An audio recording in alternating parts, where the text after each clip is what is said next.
Hey guys, Chris from Provo Beast Audio Installation, and in today's video we're installing a 4-channel amp, bass amp, and subwoofers in this 2017 Ford F250. Now in this install we're going to show you how to integrate all this aftermarket equipment to the factory audio sound system. Let's get started.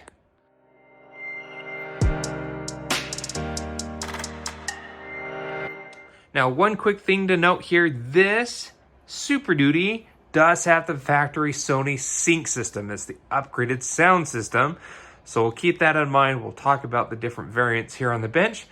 Let's head over to the bench to show you all the parts that we're going to need for our install. Right, so we're here at the bench. The parts that we're going with for our install, first and foremost, are the amplifiers that we've chosen to go with.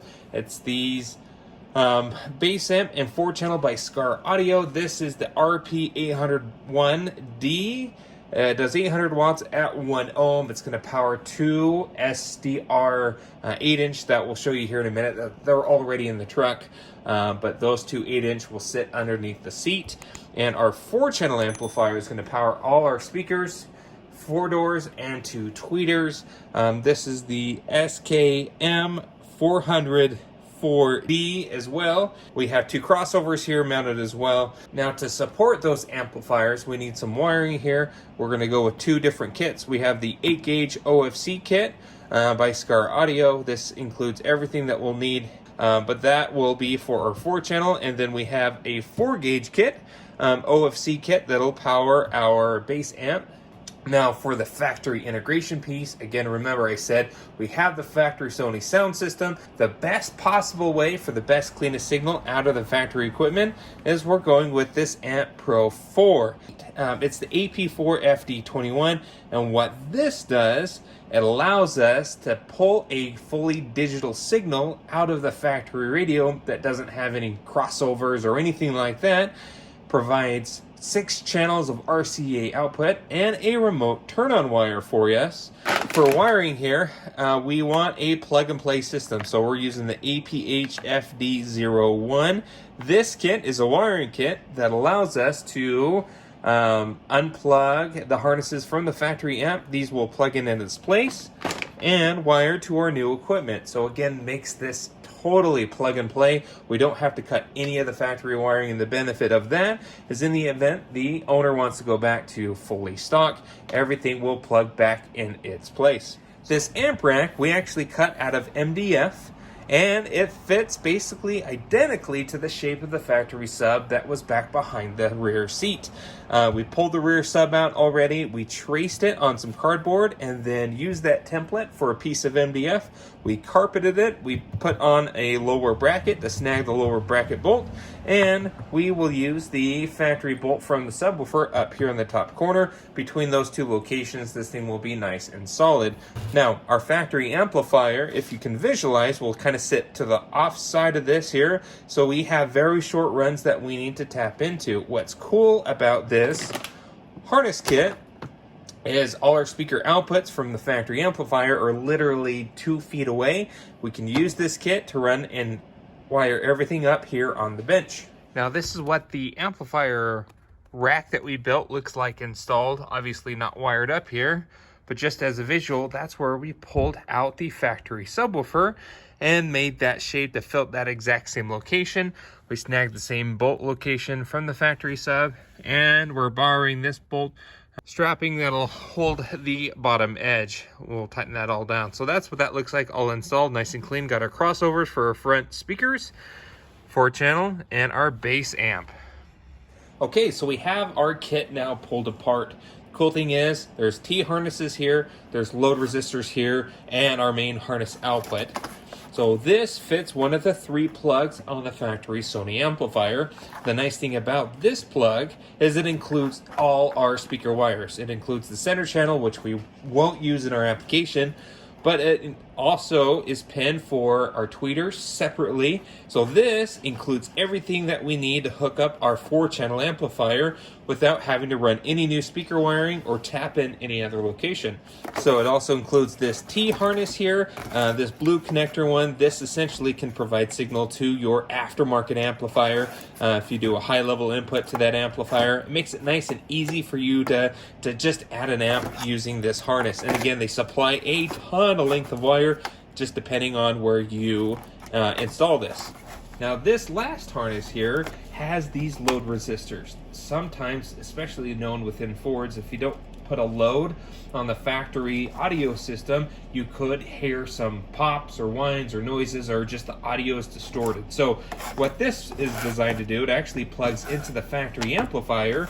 This load basically will tell the amplifier and factory radio that the factory speakers are hooked on up, telling it that everything is hooked up as normal even though we're not using it whatsoever. So the last thing we need to talk about is this AmpPRO 4. It's again AP4FD21. Let's go ahead and pull this open. Okay, so with all this pulled on apart, we have our T harnesses here. We have a bass knob that also can have multiple functions like adjusting the chime, and the main module itself. This thing is pretty cool. It has everything labeled here on the bottom. Front, rear, sub, plug and play. What also is really nice, it does have an amplifier turn on that's generated through the CAN bus here. So with this here, it's always recommended to go through your instructions, but we'll kind of walk you through step by step as we get there here in a moment.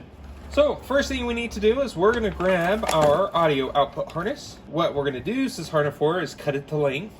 We're going to grab our harness output for our amplifier and start getting everything here. So the way that this is going to wire up is our output from our 4-channel, the front right and front left speaker output will go to the inputs of our crossovers, and then our rear left and rear right will just pass on through into our main harness here, and then our woofer and our tweeter on both of our crossovers will go into that harness as well. So we'll show you what that looks like here in a moment. Alright, so we've done a bit of wiring here. Now this is the output harness from our 4-channel amp. It uses this type of harness instead of traditional speaker terminals, but it's okay, it's the same principle. Our front left goes to our left crossover, and then the output mid-range to the door goes out, and the output tweeter goes to the tweeter here. And the nice thing is it's all pinned in this harness.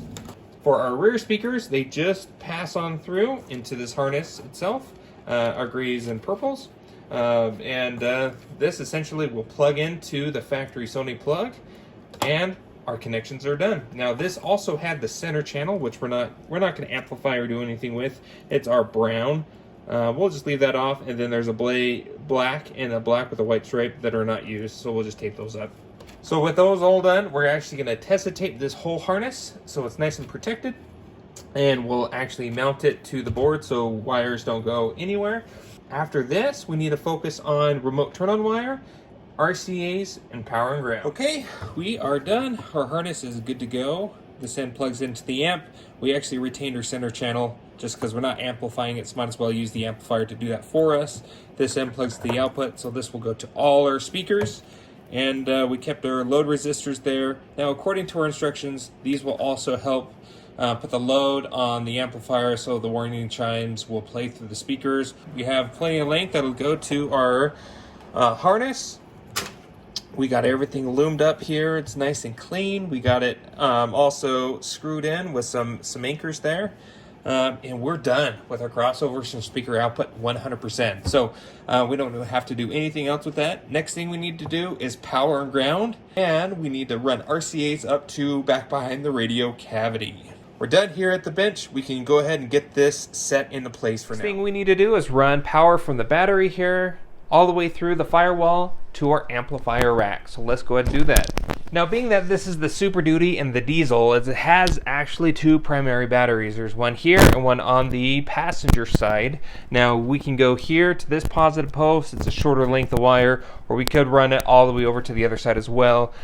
We plan on running our RCAs on the passenger side of the vehicle, so we're going to go ahead and use this battery as our power source and run our power wire through the driver's side along those kick panels to the rear of the vehicle. It's a shorter run, and then we keep our RCAs and power wire on separate opposite ends of the car. So what we're going to do is find some firewall access so we can pull our wire through the firewall.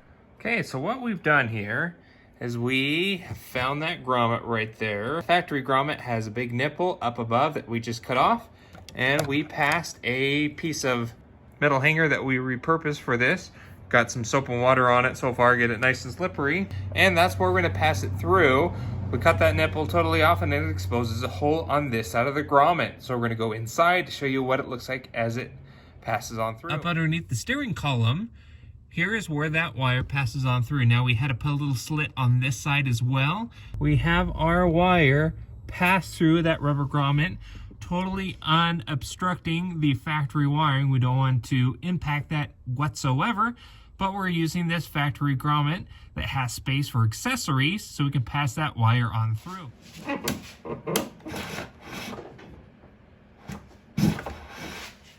Okay, so we pulled our wire on through. We just tucked it underneath the panel here. We're gonna run it forward, continue running it. Just these panels literally just pop up with clips. Just tucked it underneath. We take a left-hand turn, went up into the positive input terminal on our amplifier for our 4-gauge. The other one went to our 8-gauge power input. We put wire ferrules and heat shrink and everything on our connections before we put them in, just for a nice and clean, solid connection. We also zip tied and got it done. Now our ground goes all the way down, and we used one of the existing subwoofer mounting locations. We cleaned it up with a wire brush. You can kind of see it's shiny underneath, no paint there. And we're going to use that as our ground for both amplifiers. So that's power and ground. It's really nice to have that threaded stud there. Again, clean it up. Don't leave any paint on your stud, or else it adds resistance and your amplifier won't either work properly or get a ton of ground loop noise. It just won't be great. So clean that up really well with a wire brush. Got that all tightened down. Speaker wire output goes to our subwoofers. So there's two, it's a mono amp, but it has 2 sets of terminals for 2 subs or multiple subs. So we're on 2 sets of speaker wire. We'll show you where that connects here in a minute. Then our remote turn on wire, we need to run that all the way up along with the RCAs to the dash. So that comes down, actually loops into our 4 channel and comes out there. So that's where we've kind of left off. We got our RCAs hooked in, but we need to start running those towards the dash and connect those into the pack audio adapter that we still needed to install back behind the factory radio. So what we'll do is continue on from the other end and start luminar wire and working away under those panels, working away towards the front, ultimately to the factory radio. Now with our amplifier rack all in, that end plugs into this center plug here, as you can see. So this is our plug from our amplifiers, plugs in there, and then the male plug that we had plugs into the amp in its place. So that's it. So this will just hang out back behind there. We just try to tuck it away as much as we can. Totally plug and play. Didn't have to cut one wire in that factory harness. So this is all done here. So with our power wire all ran all the way and power and ground done at the amplifier, what we did now is we loomed our power wire up underneath the hood here, and we made a little custom fuse mount. Now it's just a little teeny S-band with the platform here. We just created it and it fits in that location. Put a little 10mm bolt there, and our fuse holders are mounted to this little piece of plastic that we put in. And then we went here to the positive post. Now this post didn't exist previously. This guy right here, this was just a flat spot. What we did is we drilled a hole in the battery terminal and threaded this nut and bolt through, and we put our positive wires there. We don't want to actually put it on the tightening post, as that may compromise the clamping performance of our battery terminal over the post itself. So keep that in mind. Loomed everything there. Now, of course, we didn't put everything on the positive until the power and ground of the amplifiers were done. This was the last step for power of our amplifiers. So that is on, it's good to go. We're done underneath the hood. Now let's finish running our wiring to our radio. All right, so it's time to continue running our RCAs. Now we ran them down this side. We still got to clean up a little bit of wiring, but they go back behind the jack. Same principle as the power wire, up underneath. Just tucked it up underneath these panels, working our way forward. Up front here, same thing, pop this panel off, all just held on with clips. Continue to run up underneath this panel. Now your fuse box is here, so that comes out of the way, and we ran it there. towards the left here, and we're to this point where we're kind of in the corner. Now we need to go up into the dash cavity. So at this point, the radio needs to come out, and this is our time where we're gonna pull the radio on out. We're gonna go ahead and install our pack audio, AmpPRO, and fish our RCAs and remote turn-on wire into the dash where it'll connect back behind the factory CD player. Relatively straightforward to pop this guy on now. There's 2 screws up underneath this panel up top, and everything else is held on with clips. Once the faceplate has been pulled off the radio, then we can pop out the screen and our actual CD drive. So let's go ahead and get this top panel popped off. Now, if you have the Sony sync system, you may have the speaker grill that you need to remove first. So this guy comes on out. It's just 4 clips. And then in the back there's going to be 2 screws that need to be removed. Okay, once those 2 back screws are removed, if you have them so equipped, next is we need to kind of get in the front here to pop the front of the panel out.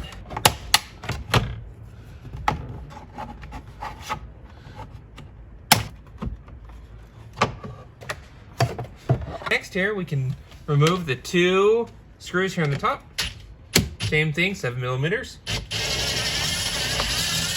All right, and next here, using our panel tool, we can start wiggling this dash bezel on free.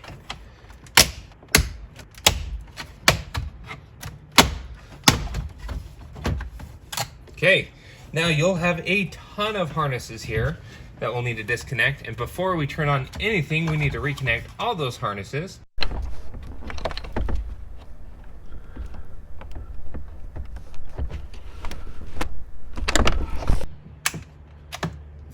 Okay, there's the first piece removed. Next here, we need to remove both the screen and the actual radio itself. The radio mechanism's down below that houses the disk drive. The screen is just a screen. It just displays what the radio is telling it. So everything needs to come out though.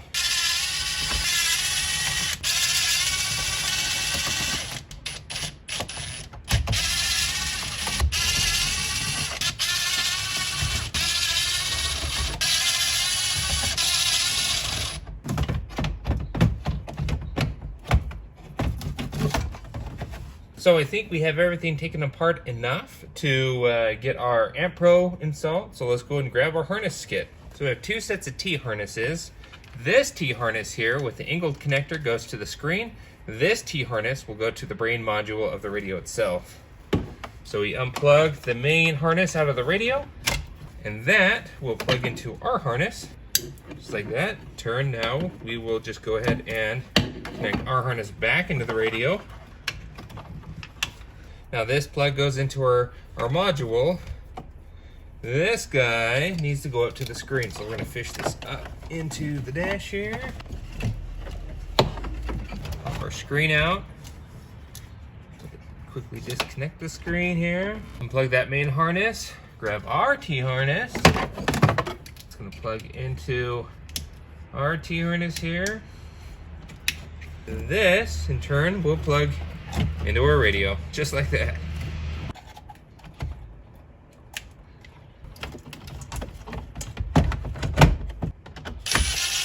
Now we just need to determine the best place to put it. There's a ton of space down here in the dash, so we're thinking probably feed the wires into the dash and just connect everything down in here. So next here, with our AmpPRO ready to go, we need to fish our RCAs into the dash cavity here.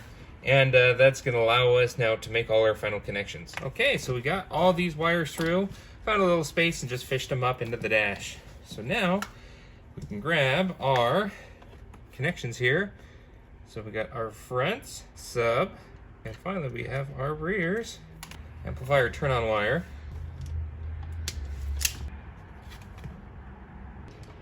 Go ahead and crimp on there. Okay. Got our amplifier turn-on wire done now.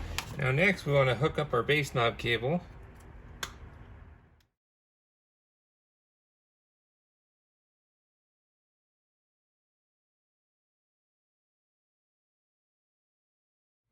Alright, so we've made our connections. We zip tied the module down there, plugged in our RCAs, remote turn-on wires done. All the harnesses are connected.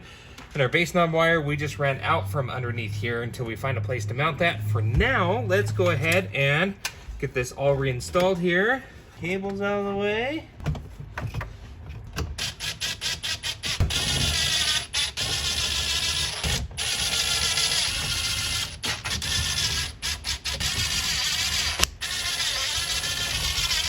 So next, let's go ahead and install our front panel.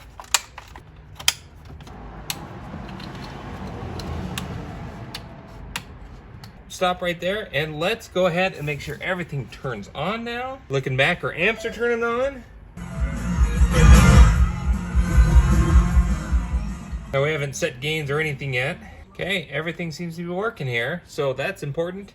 So at this point, we can actually go ahead and fully snap everything back into place.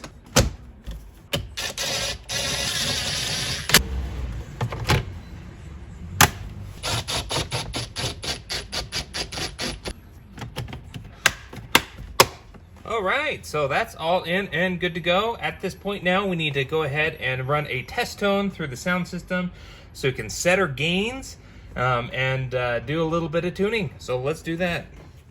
We went ahead and reassembled everything here. All the panels are back on. Everything just clips back into place. Here in the back, everything is done. We got the seat still down. We still got to wipe down the equipment, but all our wiring is all zip tied. Nice thing is this is totally hidden and out of the way, but you can still get to it easily by just popping the seat down. On the seat, that upper little thing at the tip of my finger, you just pull that on up. That's all nice and clean. Let's check out our subs. Here's our subwoofers, two 8-inch SDR subs, dual voice coil 4 ohm, both wired themselves in parallel and then together in parallel for a final impedance of the amp at 1 ohm. Got our terminals all hooked up here, and this box goes the length of the back and it's ported on the other side, so has a ton of box volume. You can fit some pretty hefty subs in here. Recommend this box. It's a great solution for this area. Obviously we had to remove the package tray up underneath to get this to fit, but it fits great and it looks good. We mounted our bass knob right there. Nice little spot. Easy to get to, but nice and inconspicuous.